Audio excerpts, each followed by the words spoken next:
Hello mga Jaya, Filipina here in Pakistan na nagtrabaho para may pangbayad sa mga utang. Charot!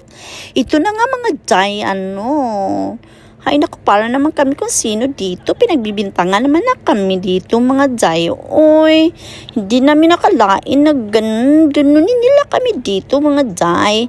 Akala namin kung sino yung nagkakatok sa aming pinto. Hindi naman namin alam na sila pala yun. Ay, sino ba yung sila? Ay, silang magkakapatid mga Jay. Oy, yung amo namin Jay ba? Parang pinagbibintangan naman kami nila dito mga Jay. Wala naman kami ginagamit dito na mga illegal na charot. Bakit naman naging umabot ba sa illegal? Ay mga Jay, tinanong ba naman kami dito kung meron ba kaming washing machine dito sa loob ng aming kwarto? Paano kami magka-washing machine dito sa loob ng kwarto mga Jay? Ang liit-liit na nga ng kwarto namin mga Jay. Halos hindi na nga kami magkasya dito mga Jay. Bakit pa kami pinagbibintangan naman na oy? Wala na nasisira na ulo ko dito mga Jay. Kaya ganito na ang aking pananalita mga Jay. Oy. Ay, naka, bakit ba ganon? Tinanong nila kami mga Jay kung ano ba daw yung mga ginagamit namin dito sa loob. Kasi naman, umiiyak kasi yung solar mga Jay, yung parang battery ng solar o anong tawag doon mga Jay. Kasi pag walang kuryente dito, madalas kasi wala kuryente dito. Kaya yun. Ay, naku, umiiyak yung solar. Ang laki-laki naman ng solar dito mga Jay. Kaya naman ang mga easy o mga whatsoever diha mga Jay, Pero yun na nga Jay, kasi umiiyak, loaded yun. Parang ganun ba, yung loaded na, overloaded na siya, kaya umiiyak siya.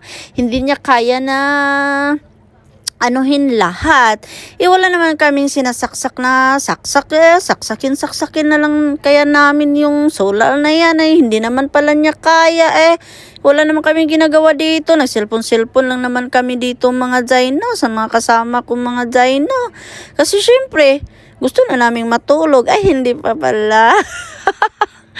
Nag-cellphone pa pala kami dito mga Jay, Kinatok kami dito. Ayun na nga Di namin alam kung bakit ba pag may nangyayari dyan sa labas, hindi naman namin kasalanan. Wala din naman kami mga kasalanan dyan mga Jay, Kasi iba naman yung trabaho namin dito mga Jay. Pero paminsan-minsan nga kami yung pinagbibintangan, diba? Yun ang mahirap mga Jay pag mapagbintangan ka ng amo mo, diba? Kaya, stress sila mga Jay. Dagdag stress sa buhay namin mga Jay, Ito na nga, stress pa sa Pinas, stress pa kami dito. Ay, nako, ikain na lang Jay. Kaya nga kami lumalaki dito lalo mga Jay. Kasi stress eating ba? Yung kain ka na lang ng kain para hindi ka magutom. Sige na nga Day, yun na muna ang ating mga kwentuhan ngayon mga Jay, para kung baliw na nagsalita dito mga Jay.